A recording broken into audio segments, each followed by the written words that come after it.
little boy. She woke up, her door was open. Who went missing.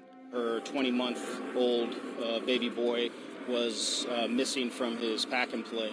A little boy toddler Quinton Simon was who seemingly just vanished. Go across the road. My baby's just a baby.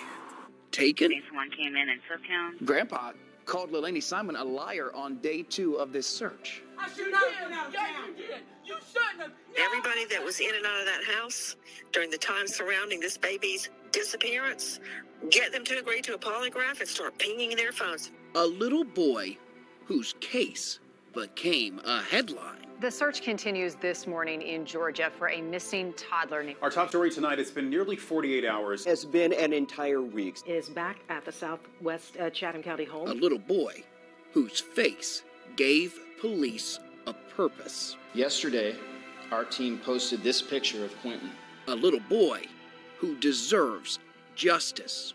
This afternoon, Chatham County Police Department detectives arrested 22-year-old Lilani Simon and charged her with malice murder, a little boy concealing the death of another lost, person, false reporting, and making false statements. And then I get a text at 9 o'clock saying, "Have I seen Quinton?"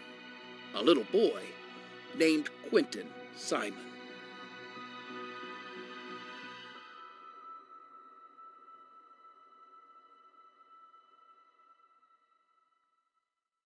"66 days. That is how long it's been since anyone has seen Quinton Simon alive. Hello, everyone. I'm Ben Singer. And I'm Tina Tyus-Shaw. This is a WSAV special report. Little boy lost. Justice for Quinton Simon. It's been just over 2 weeks since Quinton's remains were found in a Southwest Chatham County landfill. The 20-month-old little boy, his story, and his case have broken the hearts of people all around the world. Tonight, we share with you every bit of this case that we've gathered. Here is our lead investigative reporter, Brett Buffington. October 5th started as a quiet morning in the neighborhood where Quinton Simon lived.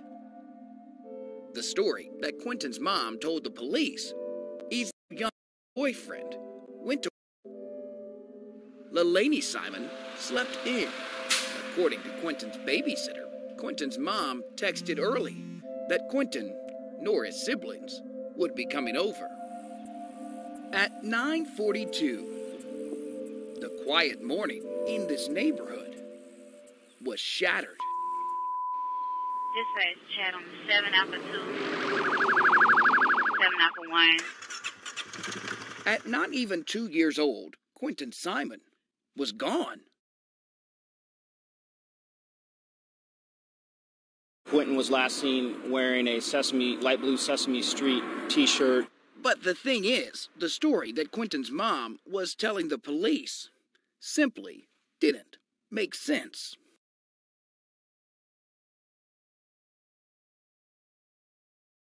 It was just a matter of hours before we knew police had poked holes right through the story Lilani Simon's own family says she told. His daddy come and got him, but she hadn't had contact with her daddy and with his daddy and since he'd been born. He's never even seen his youngin'.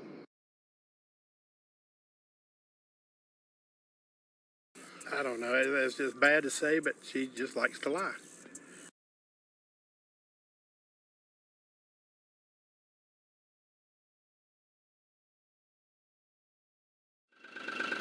On October 6th, the FBI started its search, focused on the trash.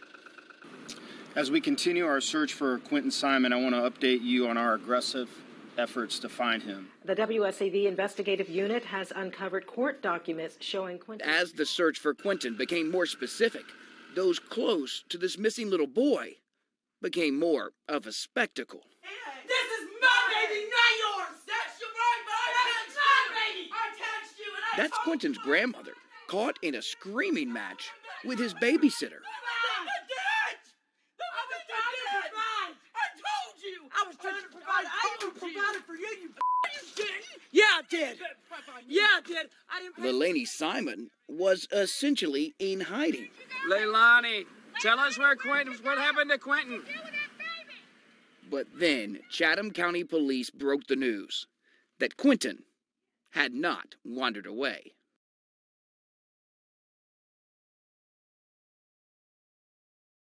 The evidence that we have so far, based on multiple search warrants and interviews, has led us to the conclusion that Quinton is deceased.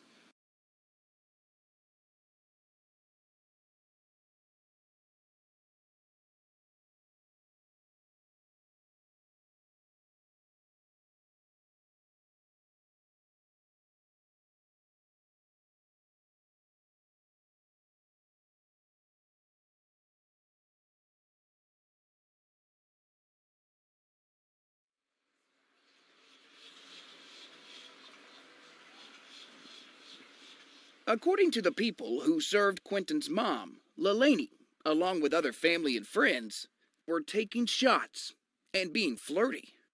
This picture from the beach bar was taken the same day as this photo from the landfill.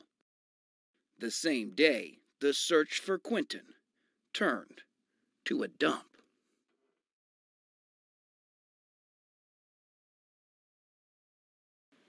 But there was someone who cared about this missing little boy, someone who told police about how Quinton was treated before he went missing, before he was killed. When we come back, our exclusive interview with babysitter Diana McCarta and the brand new audio you have to hear to believe.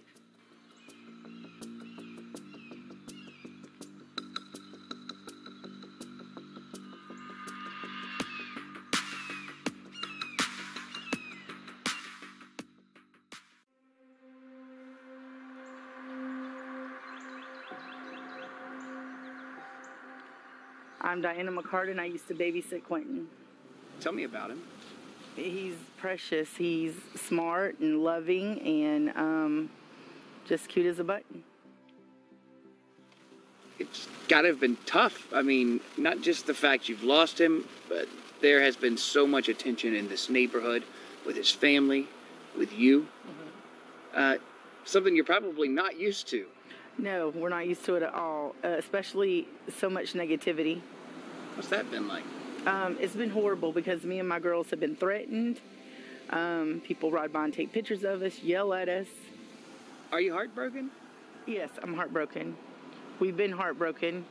My daughter's heartbroken.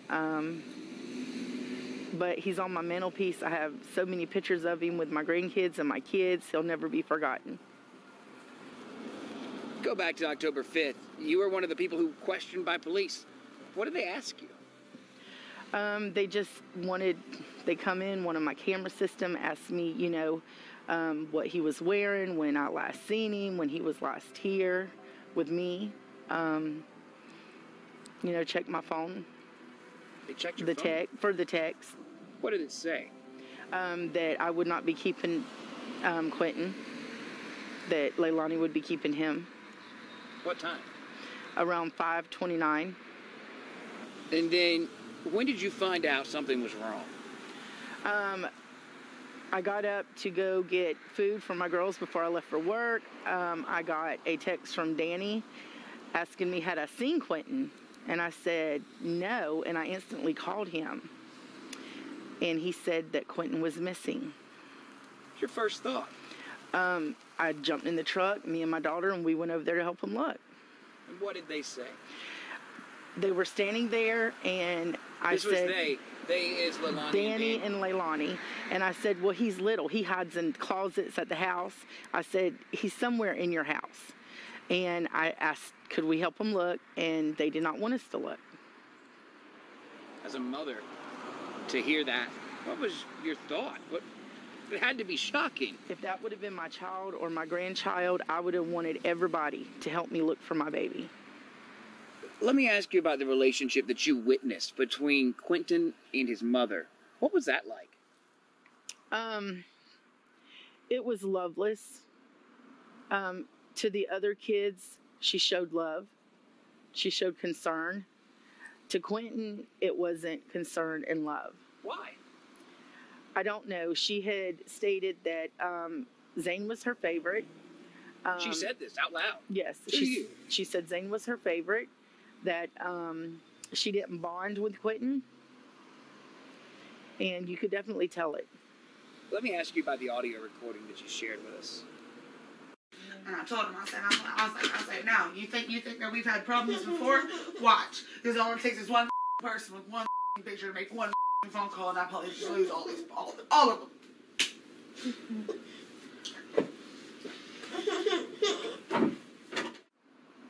Tell me about it.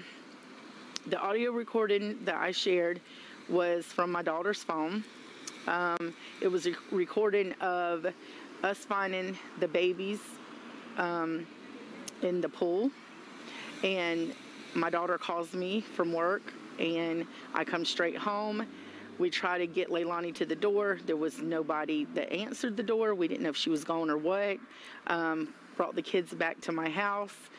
A few minutes later, Leilani calls wanting to know if we had the kids. We said yes. Let me get this right. Which kids were in the pool? Because Zane is what, 5? Zane, yes. Zane Quinton and Quinton. 2? Mm-hmm. She's not even 2. Right. And these kids were in the swimming pool alone? Yes. Wow. We always recorded some of the things that she said, and my daughter happened to record it that day, and then she found it. Did Billy Joe know that you were recording Leilani? You had shared those recordings with her? No, I hadn't shared them, but she knew that I was recording. I told her I was, because Leilani could make Billy Joe believe anything. When you heard that recording, what did you think? I thought it was horrible. I just can't believe that she would be mad at her kids being in the pool when she's the mother. She should have been with her kids up, taking care of her kids. Is there something you would have changed in that process going up? Would you have called DFACS more? Would you have called the police? Or did you do everything you could? I believe I did everything I could. I talked to DFACS. A lot of people did. So I think that a lot of us around here did everything that we could do. What do you say to all those people on the internet who essentially were just trolls? They had nothing to do with this case. They were from all over the world. Yeah. And they would nitpick anything you said, anything. Yeah. What do you say to them? Get a life. Stop doing this to people. Stop harassing them. And until you know the situation, don't harass people. The one and only suspect, Quinton's mom, had been in trouble before. And was on probation the day her little boy went missing.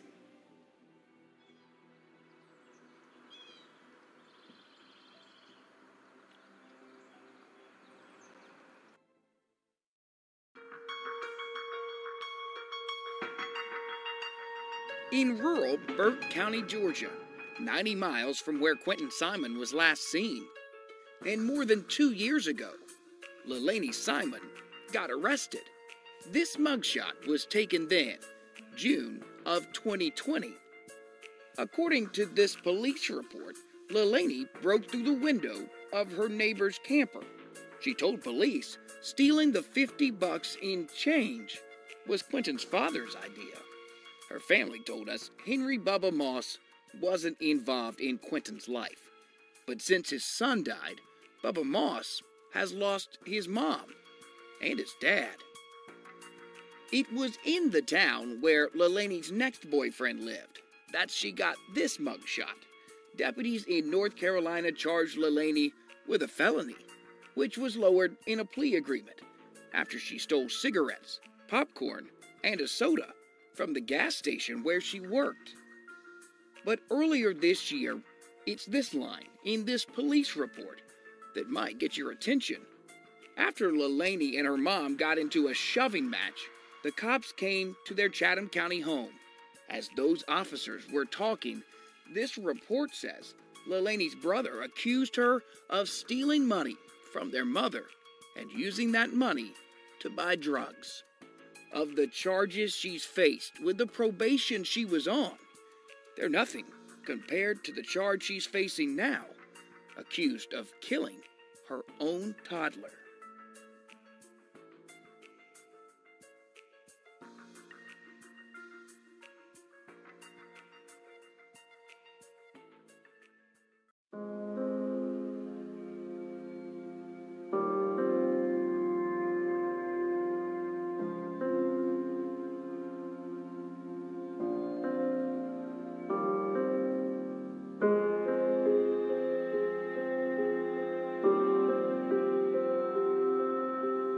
I can only tell you from the pictures and from the drone video, this incredible scene where you're looking for a baby, a toddler, 20 months old. He's not very big.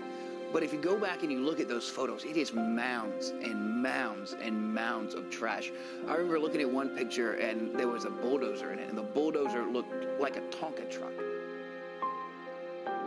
Leilani Simon's mugshot, taken just 3 days after this exhausting search ended.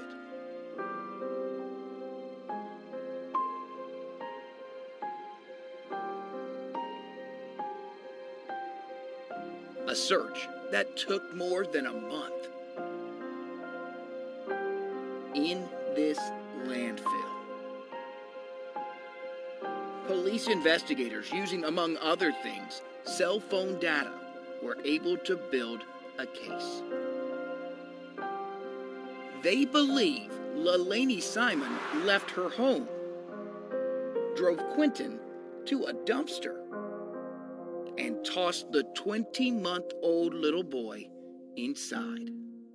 That dumpster was dumped into a trash truck, which brought Quinton to this landfill. We don't know how Quinton died. We just know his body made it to a landfill. And you have to sit here and think, in our justice system, as easy as it is to point the finger at Leilani Simon and go, she's guilty. Technically, she's not. She's not guilty in this justice system until the district attorney proves to 12 people beyond a reasonable doubt that she did this. At just 22 years old, Leilani Simon has been charged with malice murder, a charge that will require prosecutors to prove that Quinton's own mother not only killed the toddler, but intended to do it. It's a charge that Leilani Simon, through her public defender, has said she's not guilty of.